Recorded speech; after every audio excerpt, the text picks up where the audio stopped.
अस्सलाम वालेकुम दोस्तों, welcome to code bench YouTube channel. आज का हमारा टॉपिक पाइथन ऑपरेटर्स के बारे में है। अब पाइथन ऑपरेटर्स आप कई सारे इस्तेमाल कर चुके हैं। फॉर एग्जांपल्स, आप जब दो वैल्यूज़ को ऐड करते हैं तो एडिशन पर्पस के लिए आप प्लस ऑपरेटर इस्तेमाल करते हैं, या जब आप दो वैल्यूज़ को मल्टीप्लाई करते हैं तो मल्टीप्लिकेशन के लिए आप स्टेरिक सिंबल या स्टेरिक ऑपरेटर इस्तेमाल करते हैं।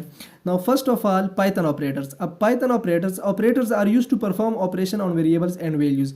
तो सिंपली ऑपरेटर हम इस्तेमाल करते हैं किसी भी ऑपरेशन को परफॉर्म करने के लिए वैल्यूज़ या वेरिएबल्स पर। अब वो ऑपरेशन डिपेंड करता है आपके ऑपरेटर पर जो कि आप इस्तेमाल करने वाले हैं। नाउ टॉपिक पे मूव करने से पहले आपको बताता चलूँ कि इस वीडियो में हम कवर करने वाले हैं अरिथमेटिकल ऑपरेटर और असाइनमेंट ऑपरेटर। अब कंपैरिजन ऑपरेटर और लॉजिकल ऑपरेटर ये नेक्स्ट वीडियो में हम कवर करने वाले हैं। तो टॉपिक को शुरू करने से पहले आपसे रिक्वेस्ट करता हूं कि अगर अभी तक आपने मेरे चैनल को सब्सक्राइब नहीं किया तो मेरे चैनल को ज़रूर सब्सक्राइब करें और बेल आइकन को ज़रूर प्रेस करें, क्योंकि मैं 2021 का पाइथन कोर्स कवर करने वाला हूं और आप भी इस कोर्स का हिस्सा बनिए। तो शुरू करते हैं अरिथमेटिक ऑपरेटर्स। अब अरिथमेटिक ऑपरेटर्स में हमारे पास कई सारे ऑपरेटर्स है या सिंबल्स है। जो फर्स्ट ऑपरेटर या सिंबल है वो प्लस ऑपरेटर, जो कि एडिशन पर्पस के लिए इस्तेमाल होता है। माइनस, जो कि सब्ट्रैक्शन के लिए इस्तेमाल होता है। स्टेरिक, ये स्टेरिक कॉल्ड किया जाता है। स्टेरिक जो कि मल्टीप्लिकेशन पर्पस के लिए इस्तेमाल किया जाता है। Division, floor division, modulus, double steric.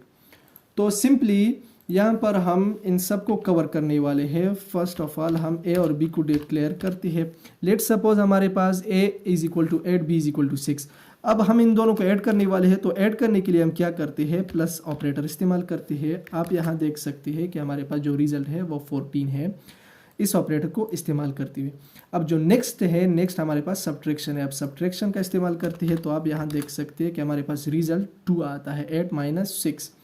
अब इसके बाद मूव करते हैं स्टेरिक ऑपरेटर। अब स्टेरिक ऑपरेटर क्या है, जो कि मल्टीप्लिकेशन पर्पस के लिए इस्तेमाल किए जाते हैं। दो वैल्यूज़ को मल्टीप्लाई करते हैं। For example a is equal to 2 और b इज इक्वल टू 2।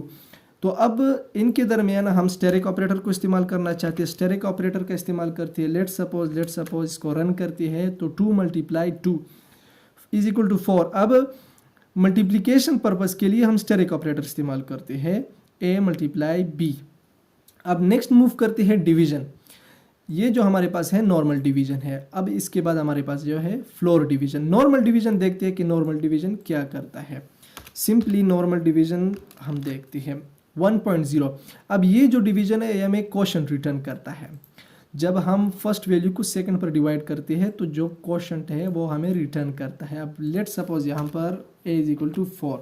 अब यहाँ पर आप देख सकते हैं जो हमारे पास क्वोशंट है वो रिटर्न हो गया, लेकिन ये क्या करता है, ये क्वोशंट को जो है फ्रैक्शनल पार्ट के साथ रिटर्न करता है, फ्लोटिंग डेटा टाइप रिटर्न करता है।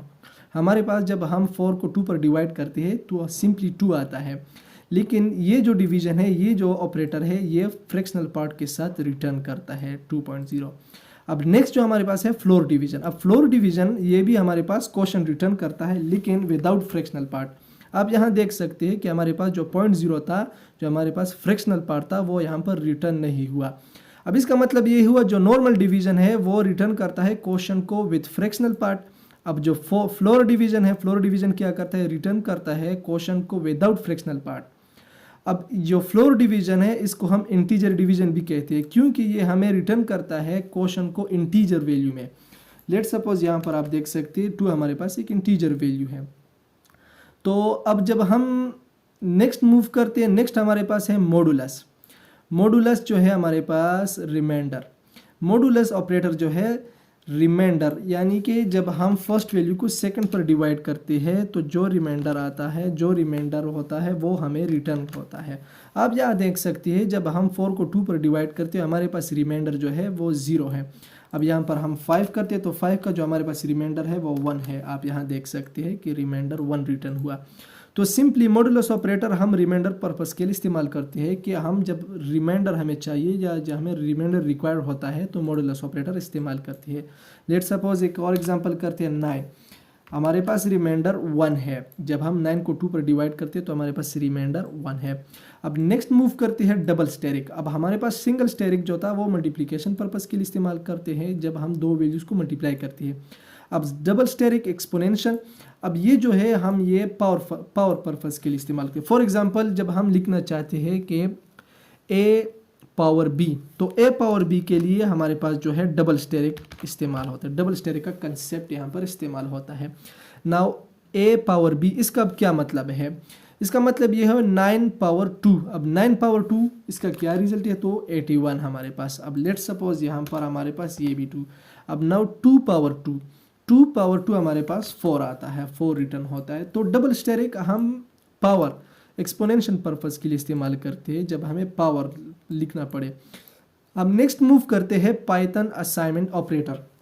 अब पाइथन असाइनमेंट ऑपरेटर के थ्रू हम क्या करते हैं? इसके थ्रू हम वैल्यूज असाइन करते हैं, वैल्यूज वेरिएबल्स को असाइन करते हैं। लेट सपोज इसको पहले मैं रिमूव करता हूं ताकि कोई मसला ना हो। लेट सपोज ए वेरिएबल को मैं 2 असाइन करना चाहता हूँ। अब इसका मतलब ये हुआ कि मैंने ए वेरिएबल इनिशियलाइज कर दिया और ए का जो हमारे पास ए वेरिएबल की वैल्यू है वो 2 है। अब सिंपली हम ए को प्रिंट करना चाहते हैं, तो आप यहाँ देख सकते हैं कि हमारे पास 2 प्रिंट हो गया। तो सिंपली इस ऑपरेटर के थ्रू हम क्या कर सकते हैं? इस ऑपरेटर के थ्रू हम वेरिएबल को इनिशियलाइज करते हैं, वेरिएबल को वैल्यू असाइन करते हैं या इनिशियलाइज करते हैं। इसको हम असाइनमेंट ऑपरेटर भी कहते हैं। अब नेक्स्ट मूव करते हैं ये वाला ऑपरेटर। अब ये ऑपरेटर क्या करता है? आप यहाँ देख सकते हैं कि यहाँ पर हमारे पास एक प्लस ऑपरेटर भी इस्तेमाल हुआ है जो कि एडिशन पर्पस के लिए इस्तेमाल करते हैं। अब ये जो ऑपरेटर है, ये ऑपरेटर क्या करता है? ये जो आप यहाँ लेफ्ट साइड वाली वैल्यू राइट साइड वाली वैल्यू के साथ प्लस करता है और फिर असाइन कर देता है। लेट सपोज यहाँ पर हमारे पास है a इज इक्वल टू 2 3, यहाँ पर a इज इक्वल टू 2। अब नेक्स्ट हमारे पास जो है प्लस, ये वाला ऑपरेटर हम इस्तेमाल करने वाले हैं। अब इसको किस तरह इस्तेमाल करेंगे? तो हमारे पास जो है यहाँ पर 3। अब इसका क्या मतलब हुआ, मैं आपको समझा देता हूँ पूरा कंसेप्ट। अब इसका यह मतलब हुआ कि हमारे पास जो b है, b हमारे पास जो a है, यहाँ पर हमारे पास जो a है वो 2 के इक्वल है। अब 2 को 3 के साथ प्लस कर दे। अब जो रिजल्ट आता है, रिजल्ट को a में वापस स्टोर कर दे और हम a को वापस प्रिंट करना चाहते हैं। तो आप यहाँ देख सकते हैं 2 + 3, तो हमारे पास रिजल्ट 5। अब सिंपली इसको हम इस तरह भी लिख सकते हैं, a is equal to a + 3। अब इसको हम इस तरह भी लिख सकते हैं यहाँ पर, तो आप यहाँ रिजल्ट देख सकते हैं कि सेम रिजल्ट आता है। अब नेक्स्ट हमारे पास जो है ये वाला ऑपरेटर। अब ये वाला ऑपरेटर भी सेम एज इट इज़ है। Let suppose minus equal to 3। अब ये वाला ऑपरेटर जो है ये क्या करता है? ए वेरिएबल की हमारे पास जो 2 वैल्यू है, 2 को 3 से माइनस करता है, यहाँ पर माइनस करता है और माइनस करने के बाद जो रिजल्ट आता है वो a में स्टोर कर देता है। अब यहाँ पर इसको रन करते हैं तो आप यहाँ देख सकते हैं 2, यहाँ पर 2 - 3। अब -3 के बाद हमारे पास जो है -1 रिजल्ट आता है। अब -1 को वो यहाँ पर आप इस सिंबल के थ्रू क्या करता है? a में वापस स्टोर कर देता है। तो आप यहाँ देख सकते हैं। अब इसको हम इंक्रीमेंट भी कहते हैं। ये हमारे पास जो है इंक्रीमेंट के लिए, कि इंक्रीमेंट का मतलब ये है कि हमारे पास ये जो है इसको हम डिक्रीमेंट कहते हैं और ये जो है ये हमारे पास इंक्रीमेंट पर्पस के लिए इस्तेमाल होता है। अब जब हम नेक्स्ट मूव करेंगे तो हम नेक्स्ट जब टॉपिक पढ़ेंगे तो इंक्रीमेंट डिक्रीमेंट हमें क्लियर हो जाएगा। अब नेक्स्ट मूव करते हैं स्टेरिक और असाइनमेंट ऑपरेटर। अब स्टेरिक और असाइनमेंट ऑपरेटर, तो स्टेरिक और असाइनमेंट ऑपरेटर, अब इसका क्या मतलब है? सिंपली ये क्या करता है? ये जो ए वेरिएबल है ये इसके साथ मल्टीप्लाई करता है। अब जो रिजल्ट आता है वो रिजल्ट a में स्टोर हो जाते हैं। लेट सपोज हमारे पास a इज इक्वल टू 2 है, 2 × 3, 2 × 3 5। अब 5 को वापस a में स्टोर कर देता है और हम a को प्रिंट करते हैं। 3 × 2, तो 6 रिजल्ट आता है। कंफ्यूज हो गया। अब नेक्स्ट क्या है? नेक्स्ट हमारे पास जो है, नेक्स्ट हमारे पास ये division, normal division symbol operator. तो आपको पता है कि हम डिवीजन के लिए इस्तेमाल करते हैं। तो अब यहाँ पर हम इसको इस्तेमाल करने वाले हैं। तो आप यहाँ देख सकते हैं कि इस ऑपरेटर को इस्तेमाल करके हमें क्या रिजल्ट आता है। लेट सपोज ये हमारे पास 6 है, तो रन करते आप यहाँ देख सकते हैं कि हमारे पास क्वोशंट रिटर्न हुआ। अब ये क्या करता है? ये सिंपली करता है a को डिवाइड करो 3 पे। अब ये a को 3 पे डिवाइड करता है। अब जो रिजल्ट, जो क्वोशंट हमें रिटर्न होता है वो क्वोशंट a में वापस स्टोर हो जाता है और हम क्या करते हैं? हम उसे प्रिंट कर देते हैं। अब सिंपली नेक्स्ट मूव करते हैं, हमारे पास जो है मॉडुलस। अब मॉडुलस ऑपरेटर, तो मॉडुलस ऑपरेटर क्या करता है, मैं आपको पहले से ही बता चुका हूँ कि मॉडुलस ऑपरेटर हमें रिमाइंडर रिटर्न करता है। अब सिंपली a डिवाइडेड बाई 3, अब जो रिमाइंडर रिटर्न होता है a डिवाइडेड बाई 3, जो रिजल्ट रिटर्न होता है वो रिजल्ट a में हम अगेन स्टोर कर देते हैं। तो a को फिर प्रिंट कर देते हैं। तो सिंपली आप यहाँ देख सकते हैं कि हमारे पास 0। अब यहाँ पर इसको हम 7 कर देते हैं, तो हमारे पास जो रिमाइंडर है वो 1 है। आप यहाँ देख सकते हैं हमारे पास जो 7 है, 7 डिवाइडेड बाई 3, अब 3 है तो जो रिमाइंडर है वो 1 है। 1 अगेन a में स्टोर हो जाता है और यहाँ पर हमारे पास वो प्रिंट हो जाता है। अब नेक्स्ट मूव करते हैं फ्लोर डिवीजन। फ्लोर डिवीजन के साथ असाइनमेंट ऑपरेटर।